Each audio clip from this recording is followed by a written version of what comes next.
Hello everyone, this is Erik, the Asian movie enthusiast.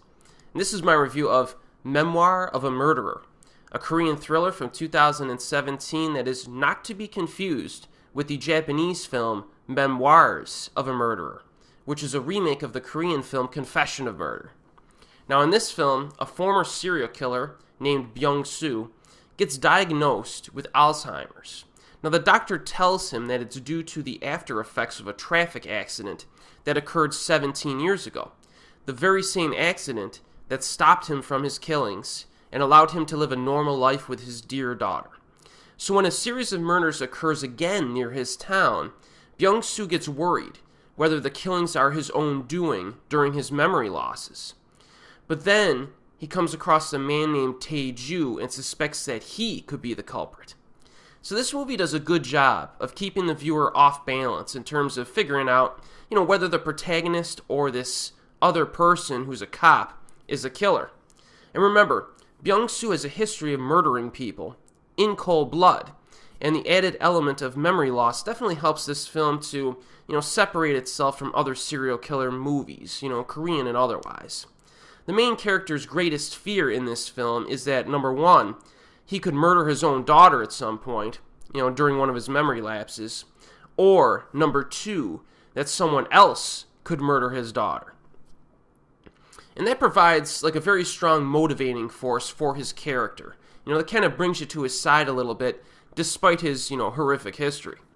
And it's not like he cares that much if another guy is out there killing people. He just wants to make sure that his daughter will not be a victim. So it's kind of an interesting scenario here. Another interesting aspect is that sometimes the viewer knows more facts than the protagonist because he, forgets certain things that happened earlier in the film. And if he remembered them at certain points, he could put some of the pieces of the puzzle together and progress in his own little investigation, but his spotty memory prevents that from happening. So there are many times in this film where a big clue is directly in front of this guy, but he does not recognize it or put the pieces together. And I found those moments to be pretty fascinating. There are some dramatically impactful moments to this film as well, especially between the father and his daughter. The ending is also sufficiently exciting. Now our lead actor here is a man by the name of Kyung-gu Sol, who starred in a plethora of films over the years, including Cold Eyes, No Mercy, and Oasis, all three of which I've previously reviewed on this YouTube channel, so we're all pretty familiar with this guy.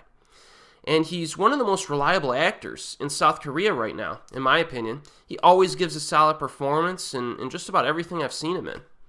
I looked at his bio and was rather surprised that he's only in his late 40s, because he looks like he's in his late 60s in Memoir of a Murderer.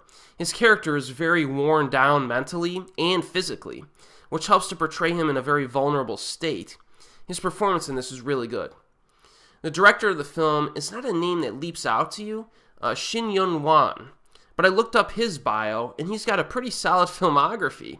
He directed The Wig in 2005, which I liked, A Bloody Aria in 2006, which is an underrated and underseen dramatic thriller, 7 Days in 2007, The Suspect from 2013, and now Memoir of a Murderer, 2017. So, all of his previous projects are worth exploring, and he's someone I think to look out for in the future. Definitely pretty reliable director, I think.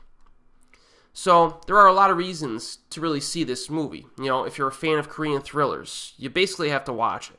If you're a fan of this actor, you need to watch it. Or if you simply want, a really good movie to watch.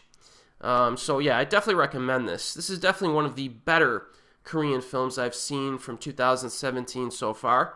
And it's available on Netflix streaming in the United States, as well as Region 3 DVD with English subtitles. So as always, we'll see you next time.